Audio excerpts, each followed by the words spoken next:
Hello everyone, welcome to Math 1680, Elementary Probability and Statistics. Let's begin Chapter 1. Chapter 1 is an introductory chapter that asks this question: what is statistics? Roughly speaking, statistics is a study of data, how to get the data, how to process the data, and what to do with those data. We're going to look at these aspects in a little bit more detail in the next two sections. And then in the final section 1.4, we're going to talk about the use of technology rather briefly. Now let's begin. What is statistics? By the way, I'm going to use my lecture notes a great deal because I have a little bit more control over it. But today, in the first section, we're going to use our textbook rather extensively. Okay, let's begin. And let's begin with a couple of, maybe three, motivational examples. First, here we go. We have some survey data about the use of, text messages and then making bets. And those are both coming from surveys and then they're coming from multiple choice questions. Next example, it's about size of fish and their ages. Experienced students will see subtle difference between one and the other. The first came from survey, this one came from measurement. Observation or measurement. Measurement, I think, is a good word. And the data here are real numbers. Length in inches, we only have integers here, but if you measure a little bit more accurately, then you're going to have decimals. Same for the ages too. A little bit more quantitative. So there's a bit of a difference between one and the other. Third example, again, is coming from survey. And it's about teens driving and what do they do while driving. What kind of bad habits they have. Talking on cell phones, breaking the law, using the text, oh my goodness, things like those. One more? Okay, here's one more motivational example. And it's about employers looking for some positive attitude from their employees or their potential employees. And this is coming from survey results, but here's another wrinkle to it. In lower left-hand side corner, there's a source, snagajob.com survey, good. It's coming from 1,043 hiring managers, margin of error plus or minus 3 percentage points. The final one, margin of error plus or minus 3 percentage points. This is going to be significant.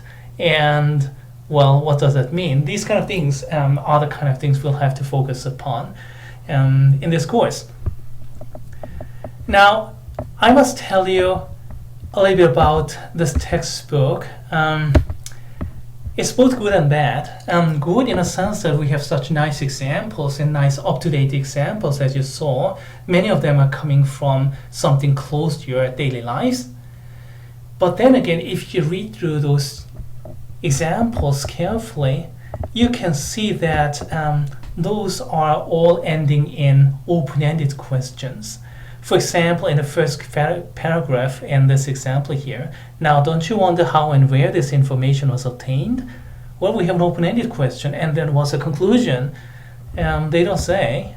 Let's go over to the next example. And, okay. Well, was it all over?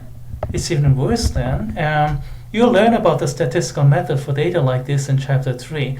Okay, maybe it's not that bad because it did point toward where you're going to do this kind of things in Chapter 3, but then again, it doesn't immediately answer. In that sense, it's the same thing. And the next example here, again, look at the end of those paragraphs. They're both ending in open-ended question, 84% and 83% shown in the above graphics, blah, blah, blah. And then the second paragraph, what is an online survey? How do they work? Are the results reliable? They're all open-ended questions. So what is the conclusion? What can we get from these examples? Those are not really clear by themselves. What we need to do is go through the next and then read through. And then even worse, you're going to see this if you actually spend quite a bit of time with this textbook. Our textbook author began with some nice example, but in the example, they do not give you what kind of methodology to use, what to do, and what the kind of conclusion they're expecting. And they just cut it short with open-ended question, and then they talk about more methods and things like those, and then several pages later refer back to the same example, and then talk about another 1/3 of it, and cut through it, and then talk a little bit more about theory, and then several pages later comes back to the same example again, some more, and rather annoying. Well, I found it rather annoying teaching, and also my students found it rather annoying studying as well. Obviously, there are some good things coming from those, but counterbalancing with the way I'm accustomed to teach doesn't work very well, I'm afraid. Consequently, I'm going to rely a little bit more upon the notebook I wrote, and this kind of gives you the skeleton of the ideas of the textbook, with all those verbose explanations are kind of condensed into, well, several keywords and explanations here, because this is note, not a book. And also we're going to provide a certain example from start to the end, rather than open-ended question here, another open-ended, and somehow you have to come back and then patch through those kind of things. Okay, that was the kind of warning I gave you with our textbook, which is otherwise excellent. So please take time to read those textbooks, even though you do not completely agree with those and those authors.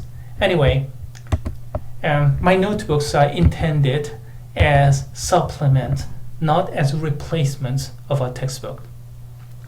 Now let's go back to Chapter 1, Section 1, what is statistics? Roughly speaking, statistics is science of collecting, describing, interpreting data.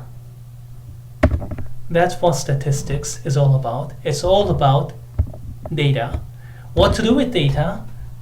Well, that's gonna be something we're gonna spend a lot of time on for entire semester. How to get data, that's important. How to process data. Well, in order to talk about how to process data, there are some theoretical backgrounds which we call probabilities, so that's something we'll have to fill in. And then after processing the data, we have to study what to do with those data, called inference and hypothesis testing. Those are two main things that we have to accomplish for this course. Inference means basically prediction. We get all those data, and finally we have to make a kind of prediction, what's going to happen, what's to be expected. But of course, nobody can predict future precisely. So what they're going to do is we're going to infer a best prediction, and then plus minus a certain range. And of course, there's certain chance involved. What kind of chance do I have to make an accurate prediction or not? All those are related. That kind of thing is called inference. And the other is hypothesis testing. We make an hypothesis, and then we come up with a competing hypothesis or alternative hypothesis, and make some statistical analysis and conclude which is right and which is wrong. And of course, that's not going to be absolute in any case, because we are talking about predicting future again. So we have a certain probability and what kind of chance we have for a hypothesis number one or its alternative, things like those. Okay, that was a rough overview of entire semester, and let's go back to our textbook. In our textbook authors explain what is statistics in page 1, kind of like this, after some verbose explanation. The science of collecting, describing, and interpreting data. A little bit more fancier terms of basically the same thing I said, how to get data, how to process data, and what to do with those data.